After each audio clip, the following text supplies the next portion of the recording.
Hey everyone, BrickLoot18 here today, and in front of me I have set number 75551, the new LEGO Minions, brick-built Minions and their lair. This is a really cool set I recently ordered on LEGO Shop at Home, and this video is not actually a review of the set. I plan on doing a review for sure. I've actually currently, fun fact, lost 2 of the 3 minifigures included in the set. They're somewhere here in my studio.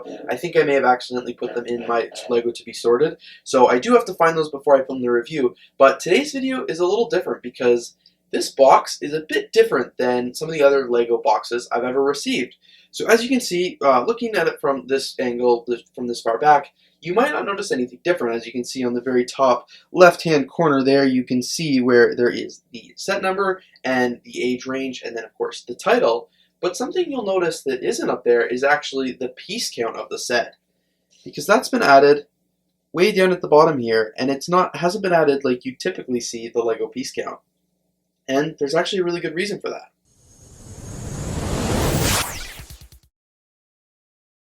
So the piece count label isn't the only new thing that has been added to the box, because as you can see, it's clearly a label. It's covering up the minifigures, and it's definitely not in LEGO's typical fashion. On the bottom here, as you can see, it's also been covered up with a new barcode label, which is replacing the old one. And on the side, again covering up part of the set, is this label of legal jumbo, like where the components are made and things like that. Again, covering up part of the set. Other than those few labels, there isn't anything different about this set. It was ordered here in Canada, delivered here in Canada, and as I mentioned, there is a good reason for the labels. So in case you didn't know, North American boxes are different than the European boxes, and North American boxes have to have more information included on the box to be legally sold, obviously here in North America compared to Europe. So that's why you'll see a lot of times that boxes that are, anytime you'll see a box on the shelves here, it's going to have the piece count, and it's also going to have the legal information like where the components are made. Because in Europe, it doesn't apparently have to have that. I've known this is going on for a little while now because apparently a factory in Mexico has closed down because of the Chima virus, and Mexican officials ordered all non-essential factories to stop production. But of course, everybody's at home and everybody's building Lego, so there was a huge demand for Lego. So while the European factories were staying open, because the specs on the boxes aren't the same, Lego had to do some quick thinking to make these products available to be sold here in North America. And their quick thinking was adding the labels. And as I mentioned, I have known about this for a while, but this is the very first box that I've ever gotten that had these new labels on it, and it makes sense because these are much newer sets. They might not have had enough made here in North America yet, but yeah, it was just, when I opened up these boxes, it was very interesting to see the labels.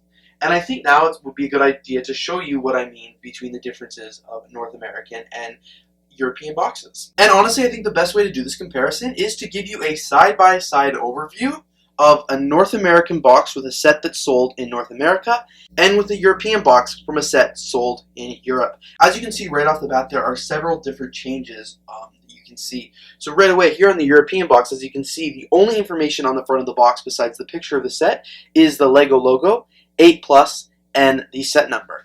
Versus here on the North American box, as you can see, it's got the LEGO logo, ages, and étude, which is the French word for ages as well, because it's sold in Canada.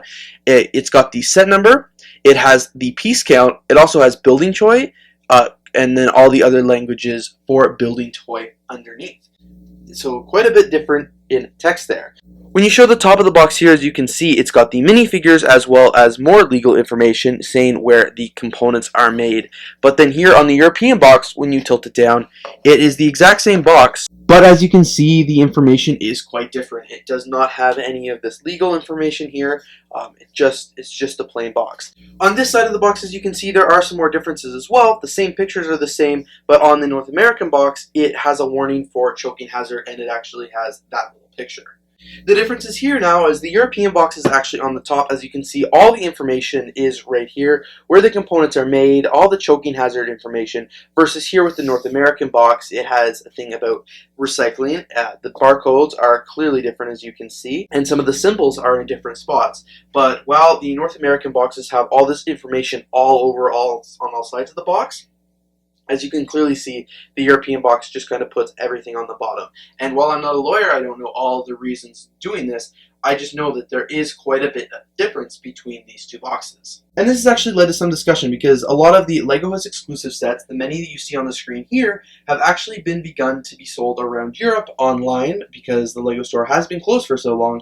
but they are not being offered to be sold here in North America just because the boxes are quite different and they don't have the legal things that they need to be sold here in North America. And then obviously because their architecture, because they're a lot fancier boxes, it kind of would devalue the set. And I personally wouldn't want this, but it kind of devalues the set when they just slap a label on it like they did with the Minions box. Overall, I just think the differences between these North American boxes and the European boxes are pretty interesting, and it's interesting that instead of just having a Lego shortage, Lego actually was really proactive and started labeling their boxes. Part of me doesn't like it because, honestly, I don't really like the Minions box now because it's got all these random labels on it, and the OCD in me is kind of freaking out because they're not labeled properly and they're covering up different aspects of the set. But most people don't care about the boxes. Most people just want to get them right away, and this obviously is not going to throw me off or like impact my purchasing really in any way. And when I got this set, I was actually kind of excited because I had read all this on Twitter. I had seen that they were doing this to some sets, and I didn't know if I'd ever get to see one. So it is cool to add one into my collection, but that just kind of made me want to start the conversation about the difference in box art between the two countries. As I said earlier, I'm not a lawyer, so I don't know the differences. I just know that the North American boxes has information that the European ones do not. I don't know why Lego just doesn't make their boxes to be able to be sold in every country. Like, why in Europe don't they just include the piece count on the front of the box? Like, why don't they just include some of that legal information there? Honestly, I'm not sure. I don't know the answer to that because I am not a lawyer, but it is pretty interesting to see the differences in these boxes, especially with the Mexico factory closing temporarily because of the Chima virus. It's neat to see Lego's business strategy in being very proactive, in not just taking the loss and moving on, but they actually were like, nope, we need to print labels. I certainly wouldn't want to be the Lego employee who had to sit there and label 10,000 boxes. That doesn't seem like a lot of fun. But it's pretty interesting to see. It's a really interesting conversation, especially. I'm glad I have the two European and North American boxes, especially for the Lego store set right there, just to be able to clearly see the two differences and see what's going on. But you'll have to let me know down below in the comments if you've received any boxes recently with the different labels on them from the European factories. I'll be really interested to know. Thanks so much for checking out this video where I show you how the Minion box I got is quite a bit different than a typical Lego box because of these weird labels that have been added. But there is a very good reason for the labels, and I hope you found this kind of interesting. Again, I mentioned I saw this on Twitter, but I thought it was really interesting, and even though it happened a few weeks ago, this is the first time I've really been exposed to getting a box with a label, so I thought it'd be kind of exciting to show you all here on video, as well as give you a nice detailed overview of the differences between a North American box and a European box. So you'll have to let me know down in the comments below what you think. I really hope you did enjoy this video, but I'm really curious to hear your thoughts. Thanks again so much for watching. If you enjoyed, please don't forget to leave a like, comment, and of course subscribe, and I will see you in the next video.